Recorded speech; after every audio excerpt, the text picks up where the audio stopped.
Saudara-saudari terkasih, apakah saudara sudah memulai hari ini dengan penuh sukacita dan punya niat untuk berbuat baik meskipun kecil?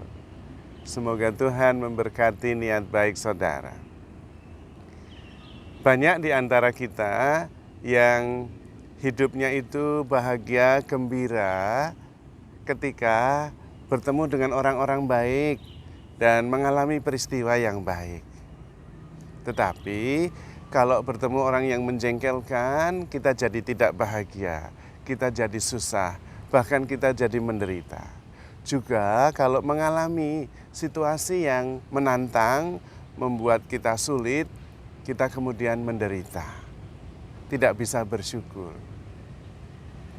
Bisakah kita selalu bersyukur?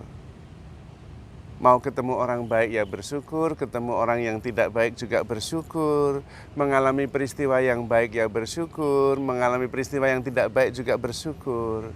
Bisa atau tidak? Kalau bisa, menggembirakan sekali. Tetapi kalau hanya bahagia ketika ketemu dengan orang yang membahagiakan dan mengalami peristiwa yang menggembirakan, hidup kita tidak menentu. Kadang bahagia, kadang tidak bahagia. Kita kemudian tidak bisa selalu bersyukur. Padahal hidup itu ya baik, ya tidak baik. Bertemu orang yang baik, bertemu orang yang tidak baik. Mengalami peristiwa yang menyenangkan dan juga yang tidak menyenangkan. Apakah kita selalu bisa bersyukur dalam segala hal? Kalau bisa, wow, hidup jadi menyenangkan sekali. Tapi sebetulnya bisa.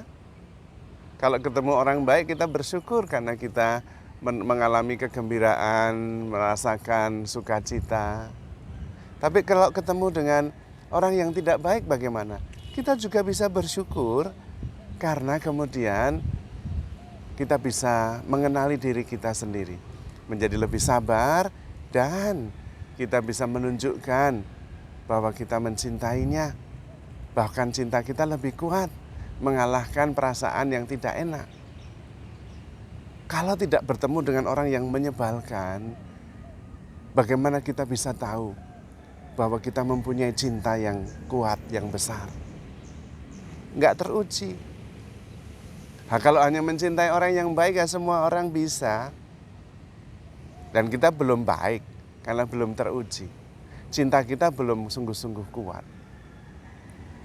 Cinta itu teruji ketika dengan orang yang menjengkelkan, menyakitkan, dan kita bisa mengampuni dan mencintai. Nah, itu baru cinta kita teruji.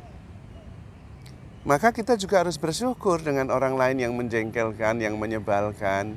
Karena kemudian kita bisa mengenali diri kita sendiri, betapa kuatnya kita, betapa kita adalah kasih Tuhan itu sendiri yang mampu mengampuni kesalahan, yang mampu tetap mencintai meskipun orang itu menjengkelkan. Kalau kita membenci orang yang menjengkelkan kepada kita, ya kita sama saja dengan yang lain, tidak punya nilai apa-apa di situ. Tapi kalau kita bisa mencintai orang yang menjengkelkan dan menyakitkan, baru kita itu top. Justru mereka itu yang membuat kita menjadi pribadi-pribadi berkualitas. Maka bisa bersyukur ketemu orang baik, bersyukur juga ketemu orang tidak baik. Kalau terus-menerus ketemu orang tidak baik, Romo, wah itu berarti terus-menerus kita bisa mencintai dan menjadi orang yang hebat.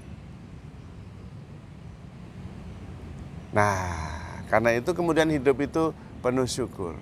Mau ketemu siapa saja ada antusiasme. Karena kita mempunyai kesempatan untuk mengenali diri dan kasih Allah. Betapa kita itu mempunyai kekuatan besar yang berasal dari Tuhan sendiri, yaitu kekuatan mengasihi dan mengampuni. Dan bisa menemukan kebahagiaan dan rasa syukur dalam keadaan apapun juga, bertemu siapapun juga. Kalau mengalami peristiwa yang tidak baik, yang membuat kita menderita, apakah kita tetap juga bisa bersyukur? Tetap bisa, karena justru peristiwa-peristiwa yang menantang, yang membuat kita tidak nyaman, itulah yang membuat kita bertumbuh. Itulah yang membuat kita sungguh-sungguh mengalami kehidupan. Kalau kita hanya di dalam zona nyaman terus, ya tidak bertumbuh. Pertumbuhan itu artinya perubahan. Itu artinya ketidaknyamanan. Seperti misalnya benih itu tumbuh, dia harus melawan kegelapan tanah dan kemudian terus bertumbuh dan memaksa diri untuk berubah dan berkembang. Artinya tidak tetap tinggal di dalam kenyamanan. Karena berarti tidak terjadi pertumbuhan. Nah, kalau kita bisa menghadapi setiap peristiwa dengan mindset yang baik, peristiwa baik membuat kita merasa diberkati, penuh sukacita, dan juga melihat peristiwa tidak baik membuat kita bertumbuh, maka kemudian kita selalu bisa bersyukur. Ketemu orang baik bersyukur, ketemu orang tidak baik bersyukur. Mengalami hal baik bersyukur, mengalami peristiwa hal buruk juga bersyukur. Lalu hidup kita menjadi penuh syukur dan sukacita. Dan memang hidup itu penuh syukur dan sukacita, tergantung kita. Maka yang paling penting adalah proses batin. Bagaimana kita mengolah semua informasi, entah tentang orang, entah tentang peristiwa. Apakah kita kemudian bisa mengolahnya dan menjadi positif, atau kemudian mengolahnya dan menjadi negatif. Nah, yang paling penting adalah proses yang terjadi di dalam pikiran dan di dalam hati kita. Kalau ada peristiwa sulit, berusahalah untuk mencari jalan keluar supaya bisa mengatasi peristiwa sulit itu. Kalau mengalami dan bertemu orang sulit, cobalah mencari jalan bagaimana menemukan cara supaya kemudian tidak mengalami kesulitan dengan orang sulit itu. Lalu yang terjadi adalah pertumbuhan terus-menerus di dalam hidup kita. Hidup kita tidak tergantung apa yang terjadi di sekitar kita, tidak tergantung bertemu dengan siapa, tetapi hidup kemudian tergantung proses batin dari dalam. Sehingga kita menjadi sumber. Kalau bertemu orang tidak baik, bukan kemudian kita menderita, tapi kita menjadi sumber kebaikan. Kalau bertemu orang yang negatif, tidak kemudian kita menderita karena negativity, tetapi kita kemudian yang membawa aura positif.